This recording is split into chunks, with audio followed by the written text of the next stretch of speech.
गुरुर्ब्रह्मा गुरुविष्णु गुरुदेवो महेश्वरः गुरु साक्षात् परं ब्रह्म तस्मै श्री गुरवे नमः।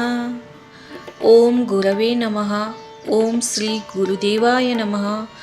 ओम परम तत्वाय नारायणाय गुरुवे नमः। नमस्कार दर्शक बंधु, ओडिया सुख संसार चैनल को आपण को बहुत बहुत स्वागत। गुरु पूर्णिमा केबे पड़ुची एवं गुरु पूर्णिमा दिन कौन कले आपणक भाग्य उदय हेब, गुरु पूर्णिमा दिन गोमातांकर सेवा किपरि करिवे एवं मेष ठारू मीन एही दिन आपण कौन दान कले गुरुंक कृपा आपणक उपरे बरसिबाकु लागिबो। गुरु ही आमको मार्गदर्शन देखै थांती। गुरु बिना जीवन एकदम कंटा भलिया थाए फ्रेंड्स। आपण जेतेक पूजा पाठ करंतु जदि जीवन जदि आपण काहाकु गुरु मानंतिनी ना लाइफ रे आपण आगु बढ़ी पारिबे नाही। माता पिता को परि गुरु ही हमकु ज्ञान दे थांती। माता पिता प्रथम गुरु, किंतु तांको ठारू आमे जहा गृहर शिक्षा में जहा पाई थाउ, किंतु गुरुंक माध्यम रे शिक्षा क्षेत्र गुरु हंतु, आध्यात्मिकतर गुरु हंतु, तांकरी माध्यम रे आमे दुनिया कौन ए संसार कौन आमे जीवन रे आगु बढ़िबार मार्गदर्शन मध्ये पाई थाउ।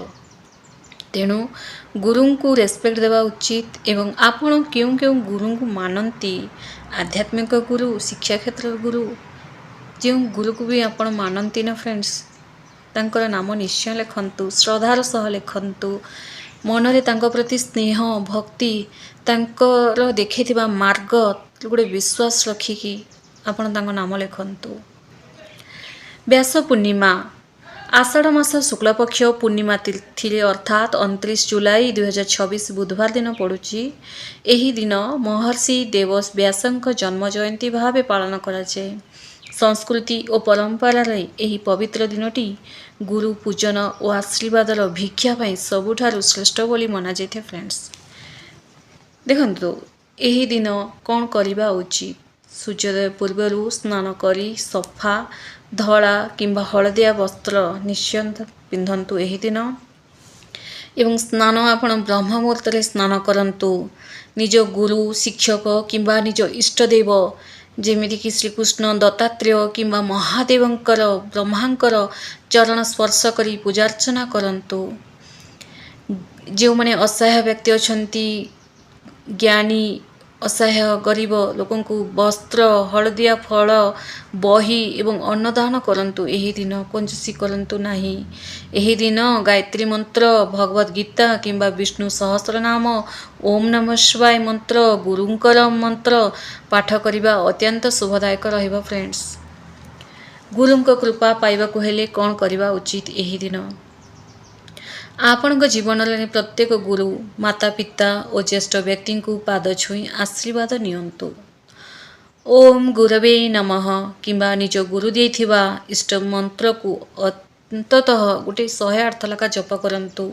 जदि आपणक गुरु किछि आपणक मंत्र देचंती तो निश्चित भाव रे एही दिन तांको प्रति भक्ति एवं विश्वास रखी 108 थलका से देथिबा मंत्र जप करंतु। जदि देई नहंती ओम गुरवे नमः एही मंत्र 108 थलका जप करंतु। निराश्रय किंबा दुखी साधारण शिशु मानकु पाठ पढ़ा सामग्री दान करंतु। खाता बही कलम कंपास बॉक्स जहाँ आपणकर सक्षम अनुसार दान करंतु। एवं गुरुंकर देखा जाइथिबा सना मार्गरे चलिबा एवं क्रोध अहंकार दूरे रहिबा सबुठारु बड़ गुरु दक्षिणा अटे फ्रेंड्स। एही दिन गाय को कौन खाइबा को देले दिनटी बढ़िया रहिबो एवं आपणक गुरु बलवान हेबे। शास्त्र अनुसार ना फ्रेंड्स गो सेवा कले गुरु ग्रह जेमिति कि बृहस्पति को आमे गुरु ग्रह कहि थाउ बलवान होंती एवं जीवन दुख कष्ट दूर होइथाय। अट्टारे कंचा हलदी किंबा हलदी गुंड मिसाई गुड़ा करंतु। ता भितरे टिके गुड़ मिसांतु। गुड़ सूर्य बलवान हेबे। गुड़ मिसांतु एवं भिजा जाइथिबा चना डाली को पुराई गोटे रुटी आकार बनातु एवं यही रुटीटा को गाय को दियंतु। ଏହି ଦିନ ଗାଈକୁ ହଳଦିଆ କଦଳୀ ପାଚିଲା କଦଳୀ ଯେଉଁଟା କହିଥାଉ ଖୁଆଇବା ଦ୍ୱାରା ଆର୍ଥିକ ସମସ୍ୟାର ଦୂର ହୋଇ ଭାଗ୍ୟୋଦୟ ହୋଇଥାଏ। ଏବଂ ଅଟା ଗୁଡ଼ ହଳଦୀ ମିଶାଇଥିବା ରୁଟି ବନେଇକିନା ଏକଦମ ଫ୍ରେଶ୍ ଅଟା ବନେଇକିନା ଗାଈକୁ ଖୁଆଇଲେ ତାହା ମଧ୍ୟ ଗୁରୁଗ୍ରହ ମଜବୁତ ହେଇଥାନ୍ତି। ପ୍ରଥମ ରୁଟିରେ ଟିକିଏ ଘିଅ ଏବଂ ଗୁଡ଼ ମିଶାଇ ଗାଈକୁ ଦିଅନ୍ତୁ। ଯଦି ଆପଣ ଦେଉଛନ୍ତି ଗୋମାତାଙ୍କୁ, ଏହାଦ୍ୱାରା ଗୁରୁ ପ୍ରସନ୍ନ ହେବେ, ଆପଣଙ୍କ ଭାଗ୍ୟୋଦୟ ହେବ ଏବଂ ଗୋମାତାଙ୍କ ଶରୀରରେ ଅନେକ ଦେବୀ ଦେବତାଙ୍କର ବାସ ଥାଏ, ଯେଉଁଟାକି ଆପଣଙ୍କ ଭାଗ୍ୟ ହିଁ ବଦଳାଇ ଦେବ। ମେଷଠାରୁ ମୀନ, ଆପଣ ଏହି ଦିନ କ'ଣ କରିବା ଉଚିତ ଏବଂ ଆପଣଙ୍କ ଦିନଚର୍ଯ୍ୟା ଗୁଡ଼ାକ କେମିତି ରହିବ? ପ୍ରଥମ ରାଶି ମେଷ ରାଶି। ସକାଳୁ ସୂର୍ଯ୍ୟଦେବଙ୍କୁ ଜଳ ଅର୍ପଣ କରନ୍ତୁ। ଆଧ୍ୟାତ୍ମିକ ଚିନ୍ତାରେ ସମୟ ବିତାନ୍ତୁ। ଅନ୍ୟମନସ୍କ ହୁଅନ୍ତୁ ନାହିଁ। ଏହି ଦିନ ଆପଣ ଗାଈକୁ ଗୁଡ଼ ଓ ଅଟା ମିଶାଇ ରୁଟି ଖାଇବାକୁ ଦିଅନ୍ତୁ। ବୃଷ ରାଶି। କାର୍ଯ୍ୟକ୍ଷେତ୍ରରେ ନମ୍ରତା ରଖନ୍ତୁ। ପରିବାର ଗୁରୁଜନଙ୍କର ଆଶୀର୍ବାଦ ନିଅନ୍ତୁ। ଆଜି ଗୁରୁଙ୍କୁ କ୍ଷୀର ବା ଧଳା ମିଠା ଦାନ କରନ୍ତୁ। ମିଥୁନ ରାଶି। ଜ୍ଞାନ ଓ ପାଠପଢ଼ାରେ ମନ ଦିଅନ୍ତୁ। ନକାରାତ୍ମକ ଭାବନାରୁ ଆଜି ଦିନଟି ଦୂରେଇ ରୁହନ୍ତୁ। ଗାଈକୁ ଆଜି ସବୁଜ ପନିପରିବା କିମ୍ବା ଫ୍ରେଶ୍ ଘାସ ଖାଇବାକୁ ଦିଅନ୍ତୁ। କର୍କଟ ରାଶି। ମାନସିକ ଶାନ୍ତି ପାଇଁ ଓମ୍ ନମଃ ଶିବାୟ ମନ୍ତ୍ର ଜପ କରନ୍ତୁ। ଗୁରୁଙ୍କ ସେବାରେ ସମୟ ଦିଅନ୍ତୁ। ଅନାଥ ଆଶ୍ରମରେ ଯାଇ ଚାଉଳ ଏବଂ କ୍ଷୀର ଦାନ କରନ୍ତୁ। ଆଜି ସିଂହ ରାଶି। ନିଜ ଅହଙ୍କାର ତ୍ୟାଗ କରି ସତ୍ସଙ୍ଗରେ ଯୋଗ ଦିଅନ୍ତୁ। ପିତାଙ୍କର ଆଶୀର୍ବାଦ ଆଜି ନିଅନ୍ତୁ। ଗାଈକୁ ହଳଦୀ ମିଶା ଅଟା ଗୁଳାରେ ରୁଟି ବନେଇକିନା ଖାଇବାକୁ ଦିଅନ୍ତୁ। କନ୍ୟା ରାଶି। ଶିକ୍ଷା ଓ ପ୍ରତିଯୋଗିତା ପାଇଁ ଶ୍ରେଷ୍ଠ ଦିନ। ଲେଖାଲେଖି କିମ୍ବା ଅଧ୍ୟୟନ ଆଜି କରନ୍ତୁ। ଗୁରୁଙ୍କ କୃପା ବରସିବାକୁ ଲାଗିବ।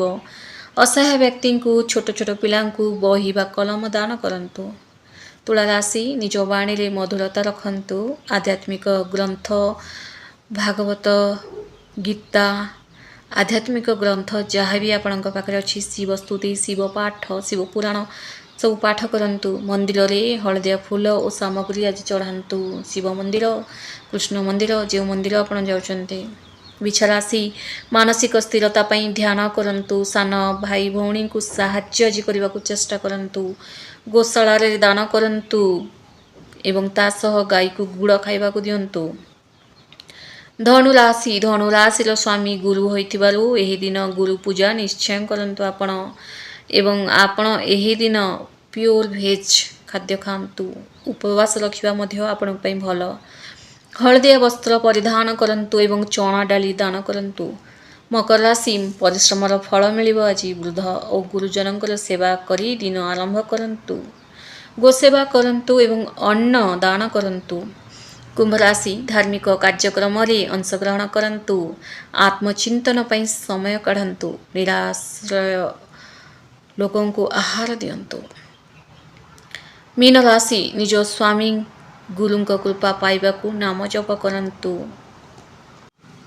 ଏବଂ ମନ୍ଦିର ଦର୍ଶନ କରି ଆସନ୍ତୁ। ଗାଈକୁ କଦଳୀ, ହଳଦିଆ ମିଠା ଆଜି ଖୁଆନ୍ତୁ। ଗୁରୁଙ୍କର ମନ୍ତ୍ର ମୁଁ ଆପଣଙ୍କୁ କହୁଛି, ନିଶ୍ଚୟ ନୋଟ୍ କରନ୍ତୁ। ଗୁରୁ ବ୍ରହ୍ମା ଗୁରୁ ବିଷ୍ଣୁ ଗୁରୁଦେବ ମହେଶ୍ୱର ଗୁରୁ ସାକ୍ଷାତ ପରମ ବ୍ରହ୍ମ ତସ୍ମୈ ଶ୍ରୀ ଗୁରବେ ନମଃ। ଏହି ମନ୍ତ୍ର ଆପଣ ଜପ କରିପାରନ୍ତି। ନଚେତ୍ ଗାୟତ୍ରୀ ମନ୍ତ୍ର, ନଚେତ୍ ଓମ୍ ନମଃ ଶିବାୟ ମନ୍ତ୍ର, ନଚେତ୍ ବୃହସ୍ପତିଙ୍କର ମନ୍ତ୍ର ଓମ୍ ଗ୍ରାମ ଗ୍ରୀମ ଗ୍ଲୋମ୍ ସ ଗୁରବେ ନମଃ, ଓମ୍ ଗ୍ରାମ ଗ୍ରୀମ ଗ୍ଲୋମ୍ ସ ଗୁରବେ ନମଃ କିମ୍ବା ଓମ୍ ବୃହସ୍ପତି ନମଃ। ନଚେତ୍ ଗୁରୁ ଗାୟତ୍ରୀ ମନ୍ତ୍ର ଓମ୍ ଗୁରୁଦେବାୟ ବିଦ୍ମହେ ପରମହଂସାୟ ଧୀମହି ତନ୍ନୋ ଗୁରୁଃ ପ୍ରଚୋଦୟାତ୍। ଏବଂ ଏହା ଜପ କରିବାର ନିୟମ ମଧ୍ୟ ଜାଣନ୍ତୁ। ସକାଳେ ସ୍ନାନ ସାରି ପୂଜା ସମୟରେ କିମ୍ବା ବ୍ରହ୍ମ ମୁହୂର୍ତ୍ତରେ ଜପ କରିବା ଉଚିତ। ହଳଦିଆ କିମ୍ବା କୁଶ ଆସନରେ ବସି ଜପ କରିବା ଶୁଭ ହୋଇଥାଏ। ଏହା ତୁଳସୀ କିମ୍ବା ସ୍ଫଟିକ ରୁଦ୍ରାକ୍ଷ ମାଳାରେ 108 ଥର ଜପ କରନ୍ତୁ। ଧନ୍ୟବାଦ।